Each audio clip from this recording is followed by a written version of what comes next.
Case pro data में क्या होता है, देखिए प्रो डाटा ओवर सब्सक्रिप्शन का पार्ट है, यानी कि जब कंपनी को ज़्यादा एप्लीकेशन रिसीव्ड हो जाती है और उस केस में कंपनी के पास एक बाउंडेशन होती है कि भाई उसने जितने शेयर इशू करे हैं वो उससे ज़्यादा शेयर भाई लोगों को दे ही नहीं सकती, तो उस केस में प्रो डाटा किया जाता है। अगर कंपनी ने 1 लाख शेयर इशू करे और लोगों ने अप्लाई कर दिए 2 लाख शेयर्स के लिए, तो इस केस में कंपनी क्या करेगी, कंपनी की एक अपनी लिमिट है। क्या लिमिट है कि कंपनी 1 लाख से ज़्यादा शेयर नहीं अलॉट कर सकती, तो कंपनी जो बचे हुए शेयर्स पर पैसा रिसीव करती है उसे आगे एडजस्ट कर लेती है। कैसे? इसका मतलब ये हुआ कि जैसे मैंने 10 शेयर अप्लाई करे, मैंने जब 10 शेयर अप्लाई करे होंगे तो एप्लीकेशन अगर मानो 3 रुपीज़ है तो मैंने कंपनी को दिए 30 रुपीज़। अब कंपनी अलॉट जो कर रही है मुझे सिर्फ 5 शेयर कर रही है, तो 5 के हिसाब से 3 15। कंपनी मेरे एप्लीकेशन में एडजस्ट करेगी सिर्फ 15 रुपये, क्योंकि कंपनी ने मुझे दिए 5 शेयर। क्योंकि कंपनी के पास बहुत ज़्यादा शेयर हो गए थे तो कंपनी ने जिसने 10 के लिए अप्लाई किया उसको 5 दे दिए, जिसने 50 के लिए किया उसको 20 दे दिए, जिसने 100 के लिए किया उसको 50 दे दिए। ऐसे करके ना लोगों के शेयर्स कम कर दिए ताकि उसके नंबर ऑफ़ शेयर्स 1 लाख तक आ जाए, और जितना एक्स्ट्रा पैसा रिसीव कर रखा था उसे कंपनी आगे एडजस्ट कर लेगी। यानी कि अब मेरे केस में मेरे को कंपनी ने सिर्फ 5 शेयर्स दिए, अब मेरे एडजस्ट करे 15 रुपये, लेकिन मैंने कंपनी को कितने रुपए दे रखे थे, 30 रुपये। तो इस केस में मेरे एडवांस यानी कि कंपनी के पास एक्सेस मनी कितनी गई, 15 रुपये। 30 रुपये दिए थे, 15 रुपये एप्लीकेशन में एडजस्ट हो गए, तो 15 रुपये कंपनी के पास एक्सेस मनी रखी है मेरी। अब इस केस में कंपनी क्या करेगी कि जब मेरी अलॉटमेंट ड्यू होगी तो कंपनी इस 15 रुपये को एडजस्ट कर लेगी। जैसे मेरी अलॉटमेंट मानो 5 रुपये शेयर्स के हिसाब से 5 अगर शेयर हैं और 4 रुपये की अलॉटमेंट है, 20 रुपये की मेरी हुई अलॉटमेंट ड्यू, मेरे कितने रखे हैं कंपनी के पास, 15। तो इस केस में मुझे सिर्फ 5 रुपये देने पड़ेंगे कंपनी को। तो ये था प्रो डाटा का केस। लेकिन बात तब आती है जब हमें पूरा लेंथी क्वेश्चन दिया होता है और हमें ये जो शेयर्स थे जो मैंने कंपनी में अप्लाई किए थे इसको अप्लाइड शेयर कहते हैं, जो कंपनी ने मुझे अलॉट किए इसको अलॉटेड शेयर्स कहते हैं। अब अगर ये चीज़ें गिवन हो तो क्वेश्चन कुछ भी नहीं है, लेकिन बात तब आती है जब हमें सिर्फ अप्लाइड गिवन हो, हमें अलॉटेड निकालने हो, या फिर अलॉटेड गिवन हो, हमें अप्लाइड निकालने हो। और ये हम कब करते हैं, ये हम तब करते हैं जब अगर मैं अलॉटमेंट मनी नहीं दे पा रही या फर्स्ट कॉल नहीं दे पा रही, तो हमें ये देखना पड़ता है कि आखिर मेरे से पैसा आया कितना था। तो मेरे अप्लाइड शेयर पता होने चाहिए, मेरे अलॉटेड शेयर पता होने चाहिए, ताकि हम एक्सेस मनी निकाल सकें। तो बेसिकली जो प्रो डाटा किया जाता है वो एक्सेस मनी निकालने के लिए किया जाता है, जो कि एक प्रोसेस है। मतलब हम स्टेप बाय स्टेप सीखेंगे इस चीज़ को कि अप्लाइड कैसे निकालते हैं, अलॉटेड कैसे निकालते हैं, पूरा इसका एक वर्किंग नोट बनेगा। तो अब हम इसको एक एग्जाम्पल के थ्रू समझेंगे। अभी यहाँ पे आपको मैंने एक बेस दिया है, एक कंसेप्ट समझाया है। अब क्वेश्चन में किस तरीके से सॉल्व करते हैं हम वो सीखेंगे। तो इसके लिए मैंने एक एग्जाम्पल लिया है जो कि है ABC limited issue 40,000 shares. Company ने कितने शेयर इशू करे, 40,000, जिसमें 10 रुपीज़ का शेयर है, 2 रुपीज़ की एप्लीकेशन है, मतलब 10 रुपीज़ का पूरा शेयर था जिससे हमने डिवाइड किया। कैसे डिवाइड कर रखा है, 2 रुपये हम एप्लीकेशन में ले रहे हैं, 4 रुपये अलॉटमेंट में, और बाकी के 4 रुपये फर्स्ट एंड फाइनल कॉल में ले रहे हैं। एप्लीकेशन हमें रिसीव्ड होती है 80,000 शेयर्स के लिए, जस्ट डबल। ओके, अब कंपनी 80,000 शेयर्स को कैसे अलॉट कर रही है। कंपनी ने जिन लोगों ने 50,000 शेयर्स के लिए अप्लाई किया उनको सिर्फ 30,000 दिए, और जिन्होंने 30,000 के लिए अप्लाई किया उनको सिर्फ 10,000 दिए। यानी कि कंपनी ने एक रेशो बांट दिया। इसमें ऐसा हो सकता था जिसने 5 के लिए अप्लाई किया उसको 3 दिए, तो 5:3 का रेशो मेंटेन करके चले, और इसमें 3:1 का, यानी कि जिसने 3 के लिए अप्लाई किया उसको सिर्फ 1। तो ये कंपनी ने कैटेगरी बना ली, ए कैटेगरी और बी कैटेगरी, और उनके हिसाब से उनको शेयर्स अलॉट करें। अब देखो यहाँ तक तो बहुत सिंपल था, कुछ नहीं करना था हम लोगों को। लेकिन बात तब आती है जब उसमें से कोई shareholder to whom 600 share allotted, जिसको हमने 600 शेयर अलॉट करे थे फ्रॉम कैटेगरी ए, वो किस कैटेगरी में आता था, ए कैटेगरी में आता था, फेल टू पे द अलॉटमेंट मनी, और वो अलॉटमेंट मनी नहीं दे पाया। तो अब सवाल यहाँ पे आता है कि अलॉटमेंट मनी, हम अलॉटेड शेयर्स हैं, ड्यू निकाल सकते हैं, बट उसका एक्सेस पैसा पहले कितने का, मतलब एक्सेस पैसा कितना रखा है। जो कि उसने एप्लीकेशन के समय पे दिया था। तो उसके लिए हमें अप्लाइड शेयर चाहिए कि भाई उसने अप्लाई कितने शेयर्स के लिए किया था। तो इस केस में हमें एक वर्किंग नोट बनाना पड़ता है, एंट्रीज पास करनी पड़ती है।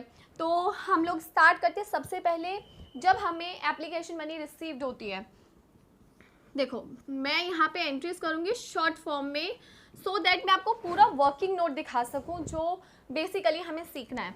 तो bank account debited, share application account कितना आना चाहिए? 80,000 शेयर्स के लिए अप्लाई हुआ, एप्लीकेशन 2 रुपये थी, तो 80,000 इंटू 2 1,60,000 हमारे पास आ गया। ठीक है, अब हम क्या कर सकते हैं, हम 1,60,000 को ट्रांसफर करेंगे। तो नेक्स्ट एंट्री होगी हमारी share application account debited to share capital account, और बाकी का बचा पैसा हम किस में डाल देंगे? अलॉटमेंट में।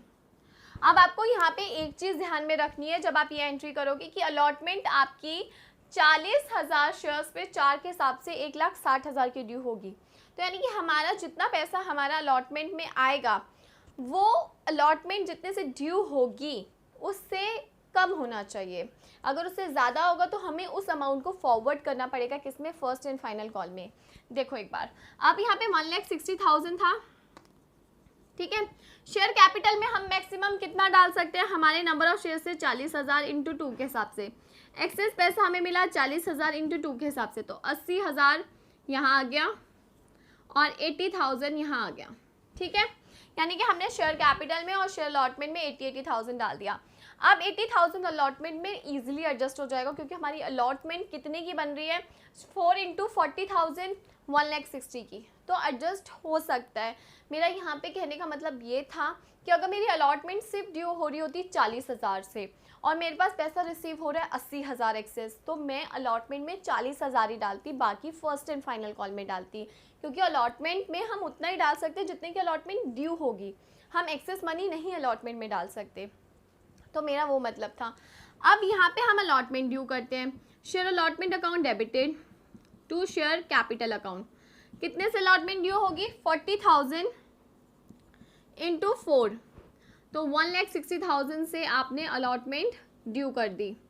ठीक है, अब बात आती है बैंक अकाउंट में पैसा रिसीव होने की, कहाँ से? Share allotment. अब देखिए 1,60,000 तो हमारे पास हमने ड्यू किया था, जिसमें से 80,000 ऑलरेडी रिसीव्ड हो रखा है, तो अब बचा हुआ 80,000 आना चाहिए था, लेकिन जिसमें से एक हमारा शेयर होल्डर था जिसने पैसे नहीं दिए। अब इसके लिए हमें एक वर्किंग नोट बनाना पड़ेगा। वर्किंग नोट कैसा होगा? देखिए सबसे पहले वर्किंग नोट में हम क्या करते हैं, हम ये देखते हैं कि भाई उस पर्सन ने कितने शेयर्स के लिए अप्लाई किया था।